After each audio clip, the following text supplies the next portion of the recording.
Assalamualaikum warahmatullahi wabarakatuh. Selamat pagi pemirsa Trans 7. Khazanah Ensiklopedia Islam Dunia pagi ini kembali hadir ke hadapan Anda untuk berbagi pengetahuan dan saling menasehati dalam kebajikan. Dewasa ini kaum kafir sedang gencar-gencarnya menyerang umat Islam dengan berbagai cara. Perpecahan umat di tengah raya juga menjadi celah yang mudah untuk melemahkan Islam. Belum lagi propaganda media yang cenderung melihat Islam dari satu sisi negatif. Islam adalah agama penuh dengan hasrat perang. Islam adalah agama teroris. Apapun yang tidak sesuai Islam maka patut diledakkan. Na'udzubillah min dzalik. Satu cara lain yang tidak kalah dahsyat adalah memisahkan antara urusan agama dengan urusan dunia. Secara sistematik, dunia berbondong-bondong menyebarkan faham materialisme dan sekularisme yang menjadi falsafah hidup seluruh penduduk di muka bumi ini. Atas nama profesionalisme, setiap individu diajak untuk meraih materi dunia sebanyak-banyaknya. Tanpa sadar, siapapun dia akan dilupakan pada urusan agama. Waktu bekerja yang tersita untuk urusan dunia menggerus waktu untuk mengingat Allah melalui sholat tepat waktu. Pentingnya nilai kepemilikan kebendaan mendorong sifat individu manusia dan menjauhkan sifat sosial. Satu sisi yang paling terlihat adalah masyarakat perkotaan yang mulai tidak mengenal siapa tetangganya. Belum lagi kita bicara toleransi. Dikala sebagian masyarakat sibuk dengan urusan masing-masing, sebagian lain bergabung dengan kelompok bernuansa Islam garis keras. Alih-alih menjaga nilai-nilai Islam di tengah masyarakat, terkadang kelompok-kelompok ini berpotensi untuk menimbulkan konflik dengan masyarakat lainnya. Bisa jadi ini menjadi titik lemah umat Islam di mana kaum lain memanfaatkannya dan melihat bahwa Islam mudah sekali dipecah belah. Kalau sudah begini, maka masyarakat lemah iman akan mudah sekali berpindah. وَلَن تَرْضَىٰ عَنكَ الْيَهُودُ وَلَا النَّصَارَىٰ حَتَّىٰ تَتَّبِعَ مِلَّتَهُمْ. Tidak sedikit di berbagai belahan dunia ini para pembawa misi yang berhasil memurtadkan umat Islam, baik yang dilakukan di negara kita Indonesia ataupun di negara-negara yang lainnya. Disinyalir tidak kurang dari 2 juta umat Islam Indonesia murtad setiap tahunnya.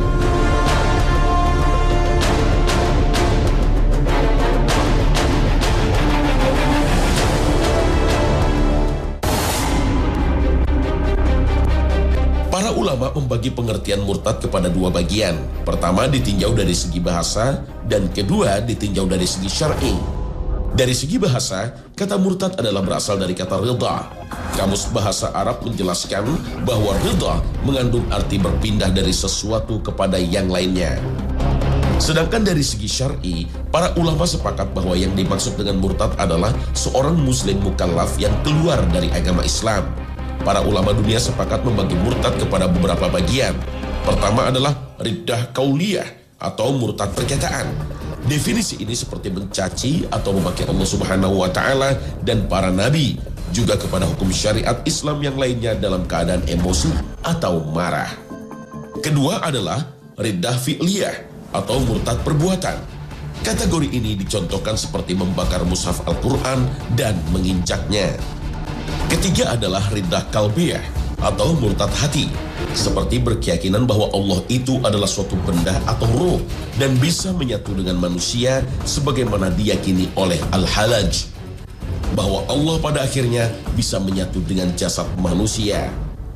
Rasulullah SAW bersabda yang artinya, sesungguhnya boleh terjadi seorang hamba mengucapkan perkataan yang menghina Allah, para nabi atau syariatnya, yang dia tidak menganggapnya sebagai bahaya.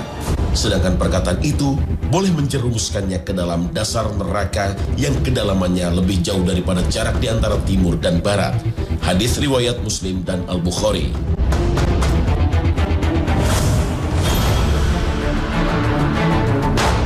Awal mula adanya orang murtad telah terjadi dan tercatat dalam sejarah sejak zaman Rasulullah SAW.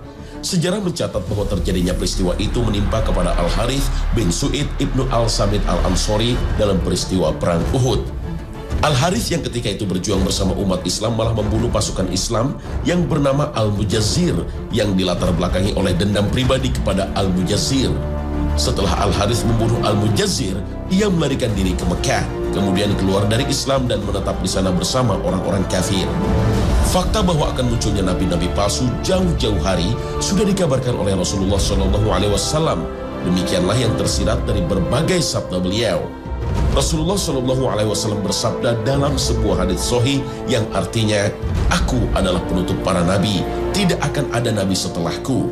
Allah Subhanahu wa taala juga berfirman, "Ma kana Muhammadun aba ahadin min rijalikum walakin Rasulallahi wa khataman nabiyyin." Kata penutup para nabi menyiratkan bahwa akan muncul nabi-nabi palsu, baik itu pada masa hidup Nabi Muhammad SAW maupun pasca beliau wafat. Fakta pun berbicara di kemudian hari, di mana banyak nabi palsu bermunculan setelah Rasulullah SAW wafat. Para ulama sepakat bahwa Nabi Muhammad SAW mempunyai beberapa keistimewaan dalam dakwahnya. Pertama, Nabi Muhammad SAW diutus Allah Subhanahu wa taala kepada seluruh umat manusia di muka bumi. Hal ini berbeda dengan yang dilakukan oleh para nabi sebelumnya, karena para nabi sebelumnya hanya diutus Allah Subhanahu wa taala kepada kaumnya saja, bukan untuk seluruh umat manusia di muka bumi. Katakanlah, "Hai manusia, sesungguhnya aku adalah utusan Allah kepadamu semua, yaitu Allah yang mempunyai kerajaan langit dan bumi. Tidak ada ilah yang berhak disembah selain Dia, yang menghidupkan dan yang mematikan. Maka berimanlah kamu kepada Allah dan Rasul-Nya, Nabi yang ummi yang beriman kepada Allah dan kepada kalimat-kalimatnya, kitab-kitabnya, dan ikutilah Dia supaya kamu mendapat petunjuk." Al-Quran, Surah Al-A'raf ayat 158. Rasulullah SAW juga bersabda dalam sebuah hadisnya yang sahih, "Dan semua nabi sebelumku diutus hanya kepada kaumnya, sedangkan aku diutus kepada seluruh manusia." Hadis riwayat Al-Bukhari, Muslim, dan An-Nasa'i dari Jabir bin Abdullah. Kedua, Nabi Muhammad SAW adalah penutup para nabi sebelumnya dan tidak akan ada nabi lagi setelahnya. Muhammad itu sekali-kali bukanlah bapak dari seorang laki-laki di antara kamu, tetapi dia adalah Rasulullah dan penutup nabi-nabi, dan adalah Allah Maha mengetahui segala sesuatu. Al-Quran, Surah Al-Ahzab ayat 40. Rasulullah SAW bersabda yang artinya, "Dahulu Bani Israel dipimpin oleh para nabi. Setiap seorang nabi wafat, dia diganti oleh nabi yang lain. Dan sesungguhnya tidak ada nabi setelah aku, tetapi akan ada para khalifah, dan jumlah mereka banyak." Hadis riwayat Bukhari dan Muslim dari Abu Hurairah. Imam Abu Ja'far At-Tahawi rahimahullah berkata, "Sesungguhnya beliau adalah penutup para nabi, pemimpin orang-orang yang bertakwa, dan penghulu para rasul. Segala pengakuan nabi setelahnya adalah kesesatan dan hanya mengikuti hawa nafsunya sendiri." Imam Ibnu Abil Izzi Al-Hanafi rahimahullah berkata, ketika terbukti beliau penutup para nabi, maka dapat diketahui bahwa siapapun yang mengaku nabi setelah beliau adalah seorang pendusta belaka. Keempat, wahyu telah terputus. Ketika kenabian telah ditutup dengan turunnya Nabi Muhammad SAW, maka dengan wafatnya beliau, sesuatu yang berkaitan dengan masalah wahyu dengan sendirinya telah terputus dari Allah Subhanahu wa taala. Rasulullah SAW bersabda melalui sebuah hadisnya, "Sesungguhnya kerasulan dan kenabian telah terputus, maka tidak ada rasul dan tidak ada nabi setelah aku." Maka hal itu terasa berat bagi para sahabat. Lalu beliau bersabda, "Kecuali al-mubasysyirat, perkara-perkara yang memberikan berita gembira." Para sahabat bertanya, "Wahai Rasulullah, apakah al-mubasysyirat itu?" Beliau menjawab, "Mimpi seorang muslim. Hal itu satu bagian dari bagian-bagian kenabian." Hadis riwayat Ahmad, Tirmizi, dan Al-Hakim dari Anas bin Malik. وَإِنَّ الشَّيَاطِينَ لَيُوحُونَ إِلَىٰ أَوْلِيَائِهِمْ لِيُجَادِلُوكُمْ وَإِنْ أَطَعْتُمُوهُمْ إِنَّكُمْ لَمُشْرِكُونَ.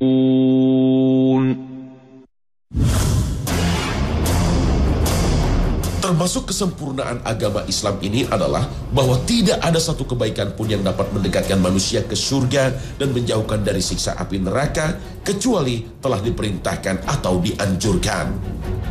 Demikian pula tidak ada satu keburukan pun yang dapat menjauhkan manusia dari surga dan mendekatkan kepada siksa api neraka kecuali suatu umat telah dilarang atau diperingatkan. Dan termasuk keburukan adalah munculnya para pembohong yang mengaku dirinya sebagai nabi.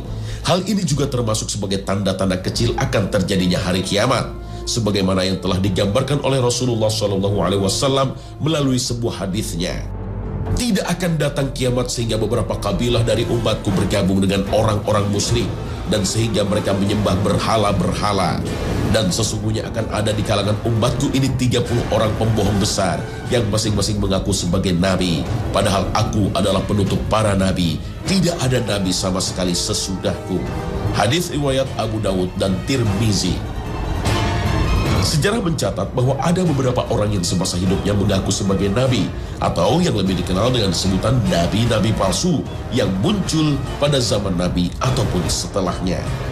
Musailimah Al-Kazzab, dia berasal dari kota Yamamah dan mengaku sebagai nabi palsu masih di era Nabi Muhammad SAW. Kemudian Rasulullah SAW menyuratinya dengan sebutan Al-Kazzab. Orang ini mempunyai banyak pengikut dan bahaya yang ditimbulkan terhadap kaum muslimin cukup besar. Dia mati oleh sahabat Nabi pada masa pemerintahan Khalifah Abu Bakar As-Siddiq radhiyallahu anhu dalam sebuah peperangan di Yamamah. Kedua, di Yaman muncul pula yang bernama Al-Aswad Al-Ansi yang mengaku sebagai nabi dan mati dibunuh oleh sahabat Nabi Muhammad SAW sebelum beliau wafat. Ketiga, muncul pula Sajah At-Tamimiyah, seorang wanita yang mengaku sebagai nabi dan dia dikawini oleh Musailamah.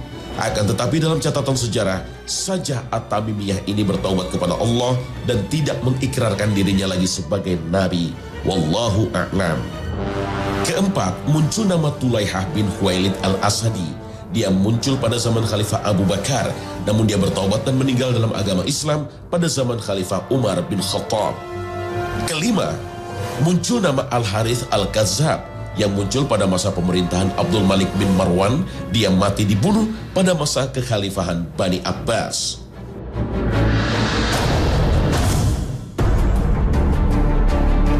Para ulama berbeda pendapat dalam menjatuhi hukuman terhadap orang yang murtad. Pendapat pertama mengatakan bahwa orang yang murtad boleh dibunuh dan halal darahnya. Jika telah dijatuhi hukuman mati, maka tidak dimandikan dan tidak disolatkan, tidak mewarisi dan tidak diwarisi. Adapun yang menjadi landasan dalilnya adalah dari Abdullah bin Mas'ud bahwasanya Rasulullah SAW bersabda, tidak halal darah seorang muslim yang telah bersaksi bahwa tidak ada Tuhan yang berhak disembah kecuali Allah dan aku adalah utusan Allah kecuali dari 3 orang berikut ini. Seseorang yang murtad dari Islam dan meninggalkan jamaah, orang yang telah menikah tapi berzina, dan seseorang yang membunuh orang lain. Hadis riwayat Muslim. Imam As-Sarakhsi Al-Hanafi berkata, seorang muslim apabila ia murtad, maka istrinya harus dipisahkan darinya, baik istrinya telah digauli ataupun belum. Ada juga yang berpendapat supaya mereka diasingkan ke tempat yang lain. Pendapat kedua, orang yang murtad tidak dibunuh, namun biarlah Allah Subhanahu wa Ta'ala yang menghukum orang tersebut. Orang yang murtad namun menyembunyikan kemurtadannya sehingga tidak ada yang tahu kecuali keluarganya dan rekan-rekan terdekatnya saja, maka tidak dijatuhi hukuman mati di dunia. Maka hukuman bagi mereka adalah di sisi Allah Subhanahu wa Ta'ala. Syekh Yusuf Al-Qardawi berpendapat sebagai berikut. Islam tidak menjatuhkan hukuman mati atas orang yang telah murtad yang tidak mengikrarkan murtadnya dan tidak menyeru orang lain agar murtad sepertinya. Islam membiarkan agar menerima balasannya di akhirat. Jika dia mati dalam kekafiran, maka orang tersebut termasuk kepada orang-orang yang rugi. Surat Al-Baqarah ayat 217 menyebutkan, dan siapa di antara kamu yang murtad dari agamanya Islam lalu dia mati sedang dia tetap kafir, maka orang-orang yang demikian rusak binasalah amal usahanya di dunia dan di akhirat, dan mereka itulah ahli neraka, kekal mereka di dalamnya. Al-Quran Surah Al-Baqarah ayat 217.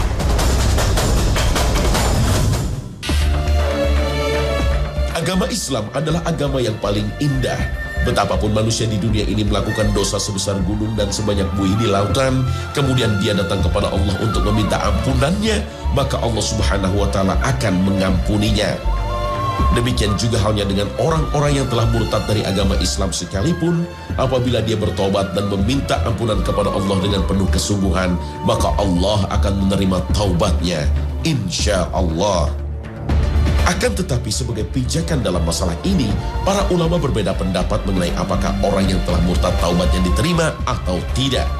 Mayoritas ulama mengatakan harus diberi waktu untuk bertaubat, karena orang yang murtad kadang ada syubhat atau keraguan-raguan. Maka perlu dijelaskan terlebih dahulu untuk diberi waktu taubat. Untuk hukuman di akhirat, pada dasarnya Allah Subhanahu wa Ta'ala menerima setiap hambanya yang bertaubat dengan sungguh-sungguh. Ini sesuai dengan firman Allah Subhanahu wa Ta'ala. قل للذين كفروا إن ينتهوا يغفر لهم ما قد سلف وإن يعودوا فقد مضت سنة الأولين. Hal ini dikuatkan dengan sebuah hadis Nabi Muhammad SAW yang bersumber dari sahabat Amr bin As, bahwasanya Rasulullah SAW bersabda yang artinya, apakah kamu tidak tahu bahwa Islam telah menghapuskan dosa yang telah terdahulu, dan bahwa hijrah juga menghapuskan dosa yang terdahulu, dan haji juga menghapuskan dosa yang terdahulu. Hadis riwayat Muslim. Ayat dan hadis di atas menunjukkan kepada orang-orang kafir untuk masuk Islam, maka Allah akan menerima taubat mereka dan seluruh dosa-dosanya akan diampuni Allah Subhanahu wa Ta'ala. Mereka juga tidak diwajibkan menggantikan kewajiban yang mereka tinggalkan selama ini, seperti sholat, puasa, dan lain sebagainya. Adapun orang yang murtad jika bertaubat, maka taubatnya akan diterima Allah Subhanahu wa Ta'ala. Namun dia mesti menggantikan ibadah-ibadah yang ia tinggalkan selama ini, berbeda dengan orang-orang yang kafir. Imam Abu Hanifah dan Imam Malik mengatakan, jika orang murtad bertaubat, maka dia harus berhaji kembali seakan-akan dia baru masuk Islam. Namun Imam Syafi'i berpendapat, jika orang murtad bertaubat, maka tidak ada kewajiban untuk mengulangi hajinya kembali, dan taubatnya tetap diterima Allah Subhanahu wa Ta'ala. Wallahu a'lam. Di antara dalil yang menunjukkan diterimanya taubat orang yang murtad adalah firman Allah Subhanahu wa Ta'ala. كيف يهدي الله قوما كفروا بعد إيمانهم وشهدوا أن الرسول حق وجاءهم البينات والله لا يهدي القوم الظالمين أولئك جزاؤهم أن عليهم لعنة الله والملائكة والناس أجمعين خالدين فيها لا يخفف عنهم العذاب ولا هم ينظرون إلا الذين تابوا من بعد ذلك وأصلحوا فإن الله غفور رحيم. Lalu untuk hukum di dunia yang berlaku bagi orang-orang yang murtad, para ulama juga berbeda pendapat. Ada yang berpendapat jika seseorang yang beriman kemudian murtad dan kembali Islam, kemudian murtad lagi, dan hal itu terjadi berulang kali, maka taubatnya tidak akan diterima dan ia akan dikenai hukuman mati. Namun, ada pendapat kedua. Jika seseorang yang beriman kemudian murtad, kemudian dia bertaubat dari kemurtadannya, maka taubatnya tetap diterima oleh pemerintahan Islam. Dia dianggap muslim lagi dan boleh hidup bersama orang-orang Islam yang lain serta berlaku hukum-hukum Islam terhadapnya. Ini adalah pendapatnya mayoritas ulama, yaitu pendapatnya Hanafiyah, Malikiyah, Syafi'iyah, dan salah satu pendapat Imam Ahmad. Dalam kitab Syarih Maslul, seorang guru Imam Ibnu Qayyim membagi murtad menjadi dua bagian. Pertama, riddah muharodah atau murtad ringan, di mana kalau dia bertaubat maka hukuman mati menjadi gugur. Yang kedua adalah riddah mughalazah atau murtad berat, di mana dia tetap dihukum mati walaupun sudah bertaubat. Adapun diterima taubatnya oleh Allah secara batin dan diampuninya orang yang bertaubat secara lahir, maka para ulama tidak berbeda pendapat dalam masalah-masalah tersebut. Wallahu a'lam.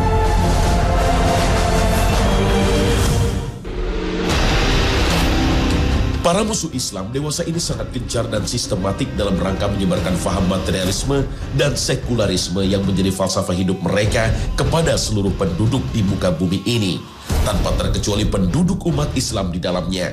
Dengan segala kemudahan sarana dan prasarana yang dimiliki, mereka berusaha menjadikan setiap manusia harus yakin bahwa dengan materilah kebahagiaan yang kekal bakal diperoleh. Mereka terus-terusan menjauhkan urusan agama dengan kehidupan dunia, bahwa dengan materi kehidupan manusia mendapatkan kebebasan tanpa batas.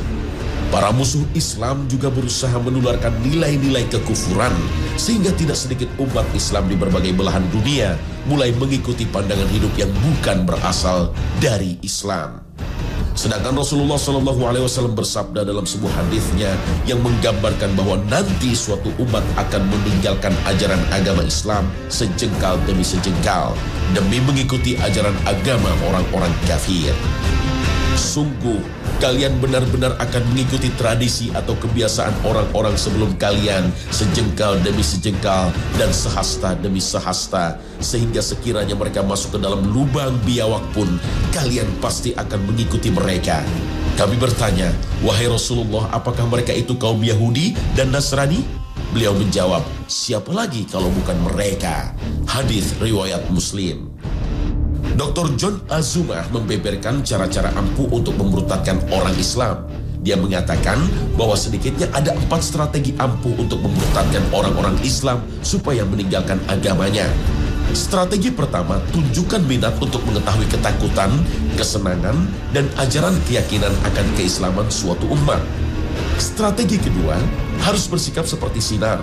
Dengan kata lain, lakukan dengan langkah-langkah persuasif. Melalui pendekatan hati ke hati dan tanya apa yang menjadi kebutuhannya. Apakah kebutuhan dalam hidupnya sudah terpenuhi apa belum? Setelah apa yang menjadi kebutuhan mereka terpenuhi, tunjukkanlah bahwa Anda mencintai mereka. Strategi ketiga, lakukanlah pemurtadan dengan cara menyimak berbagai pengalaman pribadi. Cara ini, kata Dr. Azumah, sangat ampuh karena langsung bersentuhan dan melibatkan orang yang punya pengalaman pribadi, terutama bila ia dari kalangan dalam keluarga. Menurut sebuah situs indonesia.faithfreedom.org yang dirilis pada bulan Juli tahun 2012, sedikitnya terdapat angka 2 juta umat muslim Indonesia murtad setiap tahunnya. Bila angka ini benar, maka dalam 1 abad ke depan, umat Islam Indonesia akan habis. Na'udzubillah min zalik.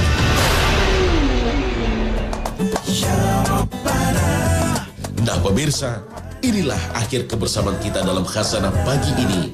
Mudah-mudahan dengan memahami pengertian kalimat murtad, kita terhindar dari sifat tersebut dan kita bisa melawan segala program para penginjil dalam proses pemurtadan umat Islam.